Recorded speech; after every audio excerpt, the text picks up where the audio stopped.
तब्येत चांगली आहे आता. शरीर आहे, लहान सहान शरीरामध्ये बदल होत असतात,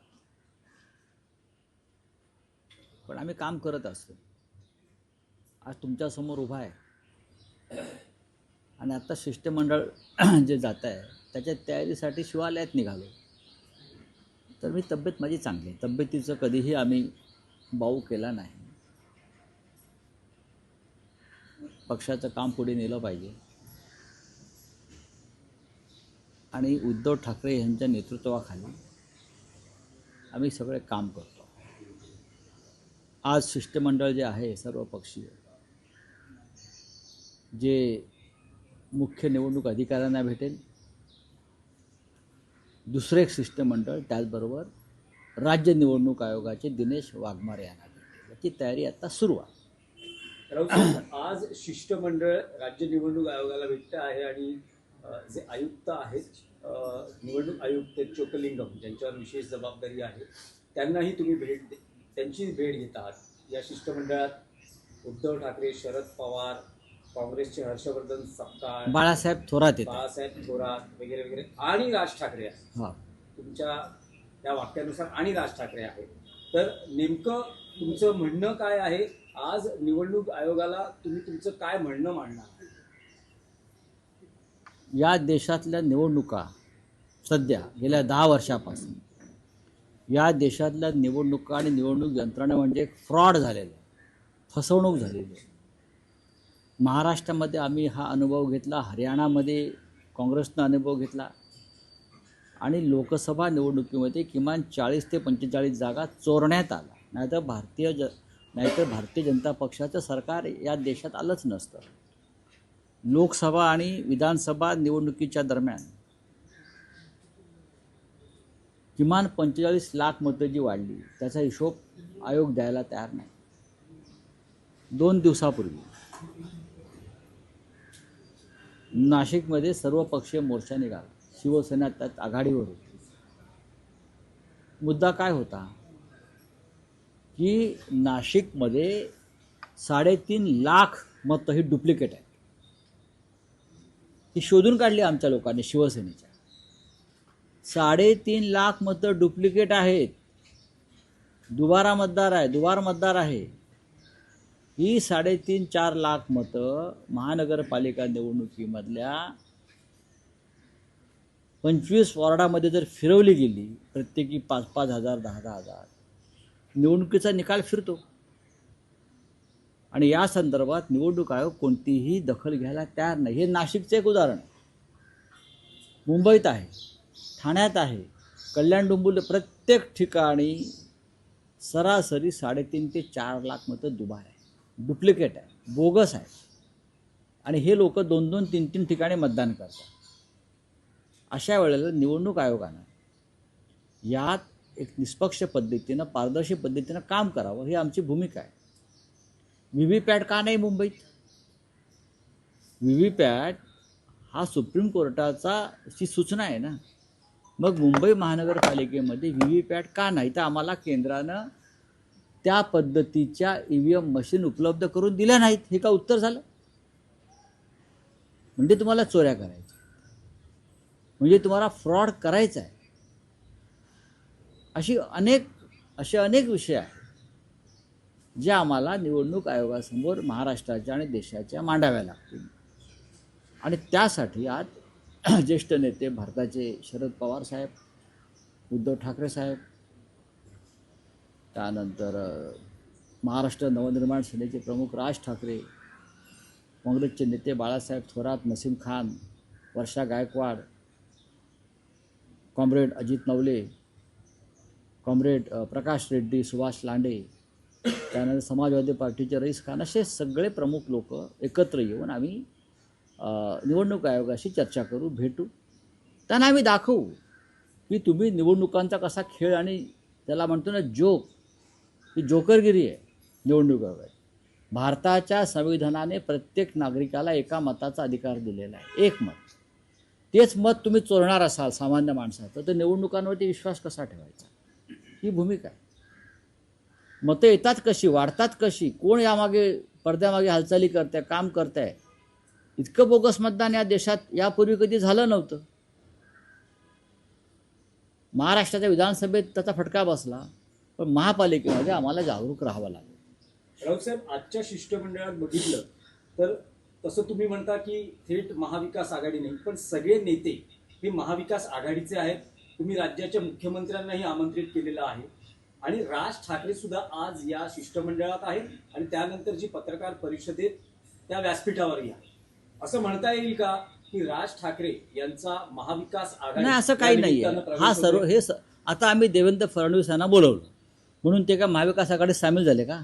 फडणवीस येणार तर नाहीये, आम्ही निमंत्रित केलं, बरोबर. इतर जे 2 पक्ष आहेत त्यांच्याबरोबरचे त्यांना आम्ही निमंत्रित केलं नाही, कारण आम्ही त्यांना पक्ष मानतच नाही.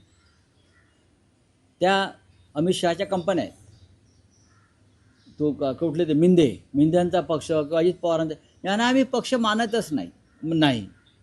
त्यांना जरी निवडणूक आयोगानं बेकायदेशीर पद्धतीनं पक्ष म्हणून जरी त्यांना काही दिलं असलं तरी आमच्या दृष्टीने ते पक्षच नाही आहे, चोर आहेत ते. पण भारतीय जनता पक्षानं या देशातल्या निवडणूक किंवा राज्यातल्या निवडणुकीविषयी जे काही आक्षेप आहेत त्या संदर्भात सामील व्हायला हरकत नव्हती. पण शेवटी ते चोर आहेत. चोरांची चोरी जर पकडली जाणार असेल तर चोर येतील कसे? त्याच्यामुळे बहुतेक ते यायला तयार नाहीत. त्यांच्या पक्षात त्याच्यावर चर्चाही झाली. मी जे पत्र पाठवलं त्याच्यावर त्यांच्या पक्षात चर्चा झाली, हे मी सांगतो. पण ती येणार नाही, कारण त्यांना चोरीचा दरवाजा उघडाच ठेवायचा आहे.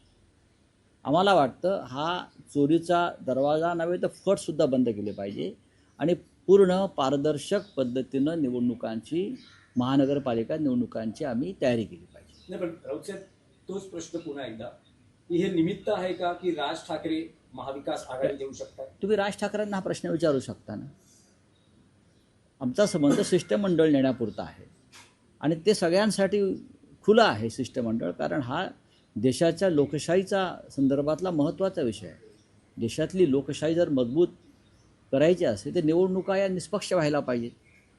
या देशात विरोधी पक्षाचा आवाज ऐकला गेला पाहिजे. व्हेनेझुएलामध्ये बरं का, मारिया मचाडो या विरोधी पक्षाच्या नेत्यांना शांततेचा नोबेल पुरस्कार का मिळाला हे या देशातल्या संघवाद्यांनी आणि भाजपने समजून घेतलं पाहिजे. तिथेसुद्धा भारताप्रमाणे हुकुमशाही आहे आणि त्या हुकुमशाहीविरुद्ध मारिया मचाडो लढतायत लोकशाहीसाठी, स्वतंत्र निवडणुकांसाठी. भारतामध्ये आम्ही तेच करतो आहोत, महाराष्ट्रामध्ये आम्ही तेच करतो आहोत. मारिया मचाडो यांचा जर आदर्श ठेवला तर नोबेल समितीला भारतातल्या किमान 500 लोकांना नोबेल पुरस्कार द्यावे लागतील. पण राऊतसाहेब, जी माहिती मिळते आहे की राज ठाकरेंना या शिष्टमंडळात घेण्याबाबत स्वतः काँग्रेसमध्ये 2 मतप्रवाह आहेत. काँग्रेसमधला एक मतप्रवाह असं म्हणतोय की राज ठाकरे या शिष्टमंडळात नको. असं मला वाटत नाही. राज ठाकरे या शिष्टमंडळात नको हे ठरवणारा काँग्रेस पक्ष नाही. हा सामुदायिक निर्णय असतो.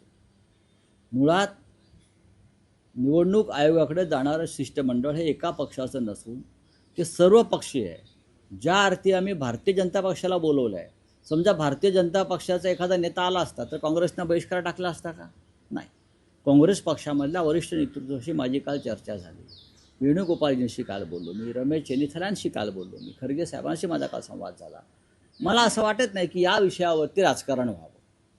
हो साहेब, आणखी एक विषय आहे की काल तुम्ही असं म्हणालात की राज ठाकरे यांची इच्छा आहे की या सगळ्या निवडणुकांच्या काळात जी काही आघाडी निर्माण केली जाते त्यात काँग्रेस आपल्या सोबत हवी. निर्णय झालेला नाहीये पण काँग्रेस आपल्या सोबत त्यातला एक भाग शिष्टमंडळाचा आहे. शिष्टमंडळात सगळे असावे ही त्यांची भूमिका होती.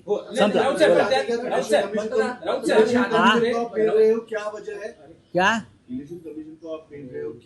आज इलेक्शन कमीशन जो है राज्य का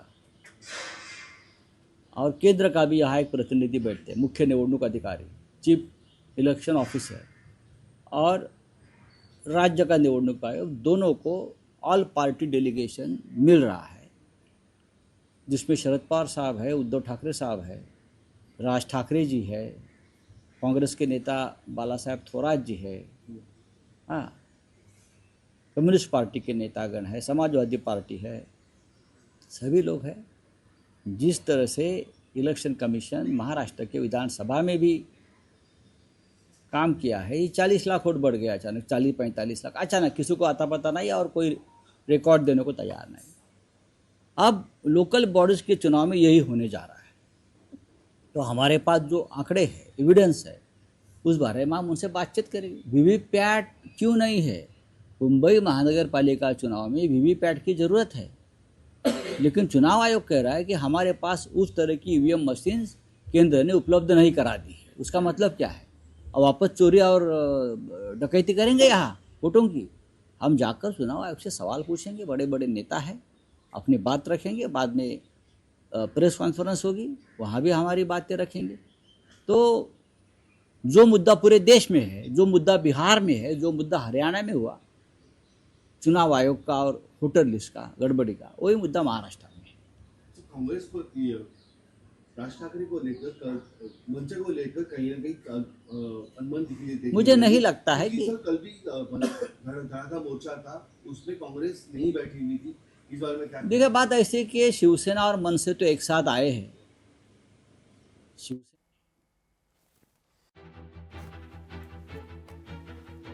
देशात एवढा बोगस मतदान कधी झालं नव्हतं असं म्हणतायत राऊत।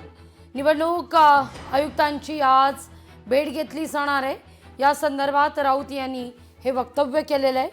बोगस मतदानासंदर्भात निवडणूक आयोगाला गांभीर्यानं पावलं उचलण्याच्या दृष्टीनं सुचवलं जाईल, विनंती केली जाईल। मुख्य निवडणूक आयुक्तांचं यावर लक्ष वळवावं, याकरता हा भेटीचा सारा प्रपंच आहे असं देखील राऊत म्हणतायत।